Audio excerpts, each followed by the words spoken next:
राज्यसभा सांसद इमरान प्रतापगढ़ी हमारे साथ हैं। हम देख रहे हैं बहुत बड़ा मंच था और एक तस्वीर हमने देखी कि सभी जो विपक्षी बड़े दल हैं उनके नेता यहाँ मौजूद थे। पीएम के उम्मीदवार के चेहरे को लेकर बड़ी असमंजस की स्थिति है। आपको लगता है कि इंडिया गठबंधन इसको लेकर इससे एक तरीके से कंफर्टेबल होकर इससे बाहर निकल पाएगा? क्योंकि जैसे ही ममता बनर्जी अरविंद केजरीवाल ने एक नाम सामने रखा खड़गे जी का, उसके बाद कहा जा रहा है कि नीतीश जी नाराज चल रहे हैं। देखिए, मुझे ऐसा लगता है कि आज आपका सवाल ये होना चाहिए था कि 146 सांसद निलंबित किए गए हैं, विपक्ष उनके लिए एकजुट होकर के यहाँ खड़ा है, लेकिन आज आपका सवाल है कि प्रधानमंत्री का कैंडिडेट कौन है। मीडिया सही समय पर सही सवाल नहीं पूछता, ये इस देश के लोकतंत्र के लिए सबसे खराब बात है। आज आपका सवाल ये होना चाहिए कि सरकार ने बिना विपक्ष के बिल कैसे पास करवा लिए। आपका सवाल आज ये होना चाहिए। बाकी इंडिया अलायंस में कौन प्रधानमंत्री का चेहरा होगा ये भविष्य में आपको पता चल जाएगा। खड़गे साहब ने सीधा हमला बोला है प्रधानमंत्री मोदी पर, कहा है कि इतने पॉपुलर तो आप नहीं है, आप अभी से बहुत ही अति उत्साहित हैं, कहते हैं कि 400 सीट जीतेंगे। इस बयान को आप कैसे देखते हैं? क्योंकि सबसे बड़े नेता खड़गे साहब हैं इस गठबंधन के, तो कहीं ना कहीं वो जाहिर होता है कि उम्मीदवारी उन्हीं की है। खड़गे साहब का एक बयान और महत्वपूर्ण था जो उन्होंने पहले बोला है कि आप जिस मजाक का आधार बना करके सांसदों के निलंबन को छुपा रहे हैं। मैं दलित हूं, मुझे संसद में नहीं बोलने दिया जाता, तो क्या मैं ये कहूं कि दलितों को बोलने नहीं दिया जा रहा है, ये दलितों का अपमान है?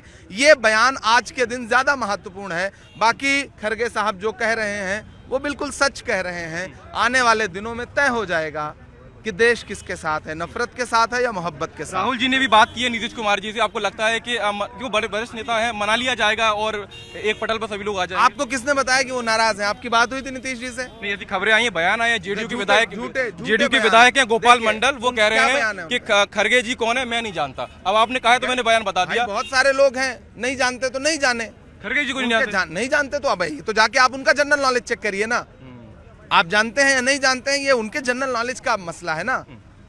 मैं तो जानता हूं, मैं नीतीश कुमार को भी जानता हूं, मैं मल्लिकार्जुन खड़गे को भी जानता हूं, मैं डी राजा को भी जानता हूं, मैं ममता बनर्जी को भी जानता हूं, अखिलेश यादव को भी जानता हूं, मायावती को भी जानता हूं। बड़े नेता को क्या करना चाहिए कि जिससे छोटे विधायक छोटे नेता इस तरीके बयान ना दें? जिससे पहली बात तो आप एक विधायक को छोटा मत बोलिए, ठीक है, वो भी एक जनप्रतिनिधि है, हो सकता है उनका जनरल नॉलेज कमजोर हो, तो कुछ किताबें उनको दी जाए ताकि उनको पता चले कि देश में कौन कौन सी पार्टियों के अध्यक्ष कौन कौन से। तो मशहूर शायर इमरान प्रतापगढ़ी को आप सुन रहे थे, जो अपने अंदाज में कह रहे थे कि विधायक हैं वो बड़े नेता भी हैं, छोटे नेता मत कहिए, लेकिन उनका ये भी कहना है कि शायद उनकी जो जनरल नॉलेज है वो कम हो सकती है और वो शायद खड़गे जी को नहीं जानते हो, ऐसा भी संभव है। तो कांग्रेस की तरफ से आपने बयान सुना कि जो जेडीयू के विधायक गोपाल मंडल के बयान के उनके बयान पर एक प्रतिक्रिया के तौर पर आप सुन रहे थे। नाज़िर साहब, इतना बड़ा मंच और देखिए एक बहुत बड़ा गठबंधन आपका हुआ है और जब 4 दीवारी में बैठक होती है तो तस्वीरें नहीं आ पाती हैं, लेकिन इतने बड़े मंच पर सार्वजनिक तौर पर एक इतनी बड़ी तस्वीर सामने आना, लगता है कि गठबंधन इससे और मजबूत होगा? क्योंकि बड़े चेहरे हमने देखे मंच पर संबोधित कर रहे थे। गठबंधन मजबूत है,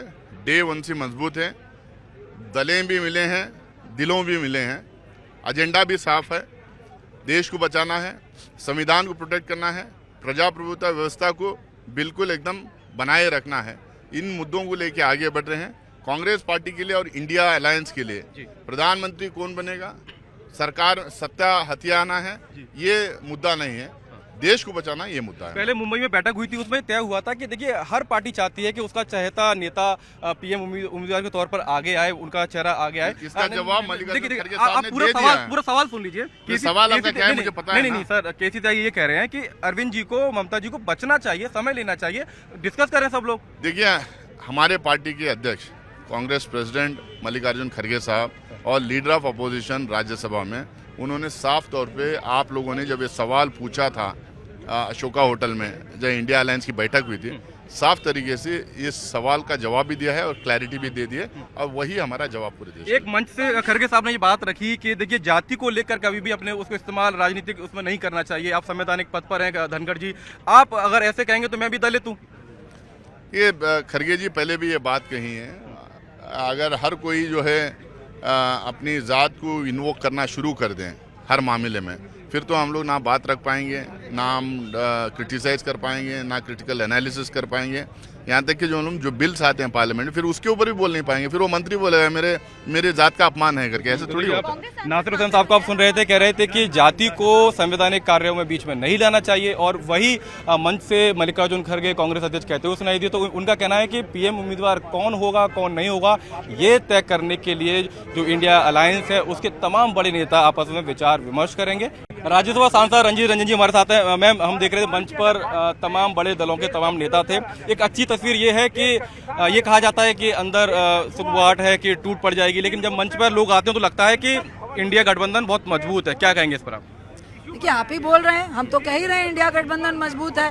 हम सब साथ में हैं, तानाशाह के खिलाफ है, बुलडोज सरकार के खिलाफ है। ये भाजपा की घबराहट है जो बीच बीच में कोई चिंगारी सुलगाने की कोशिश करती है। हाँ, हम बोलेंगे कि कुछ जो अभी रिजल्ट आया है छत्तीसगढ़ का, राजस्थान का, मध्य प्रदेश का, उससे वो लोगों का थोड़ी देर का जो छुरछुरी बम होता है तो वो खुश हो सकते हैं, लेकिन जिस तानाशाही के साथ बुलडोज तरीके से वो सरकार को चला रहे हैं, ये लोकतंत्र का और हमारे भारत का हिस्सा नहीं है। और 2024 में इसका खामियाजा भाजपा को भुगतना पड़ेगा, जिसके लिए पूरा इंडिया गठबंधन एकजुट है। हर पार्टी और हर पार्टी का कार्यकर्ता ये चाहता है कि उनका चहेता नेता, उसका चेहरा बतौर पीएम उम्मीदवार के तौर पर आगे आए, चाहे वो जेडीयू हो, चाहे वो कांग्रेस हो, चाहे समाजवादी पार्टी हो या आम आदमी पार्टी हो। ये कहा जा रहा है, केसी त्यागी कह रहे हैं कि ममता जी को, केजरीवाल जी को थोड़ा सा संयम रखना चाहिए था। जब ये पहले तय हो गया था कि किसी का नाम नहीं देना है, तो आप नाम देकर ऐसी बातें क्यों करना?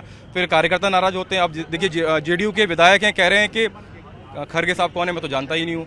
वो नाराज हो गए हैं, नीतीश के चहेते लोग। ऐसी बातों को आपके सामने क्यों कहना? ये हमारा निजी मामला है, इंडिया गठबंधन का मामला है, और अभी बहुत सारे मंथन होंगे। मंथन के बीच में कटोरी खटखटाई कि डोलू खटखटाया, ये पूछना आपका काम है, लेकिन इन बातों का जवाब आपके सामने नहीं देना मेरा काम है। नहीं, केसी त्यागी ये कह रहे हैं कि थोड़ा संभलना चाहिए, संयम रखना चाहिए। तो देखिए, रंजीत रंजन को आप सुन रहे थे, कह रही हैं कि हल्की हल्की बातों में उन्होंने ये कह दिया कि ये संगठन का काम है, इंडिया गठबंधन का काम है, और वो तय करेंगे कि उनका नेता कौन होगा।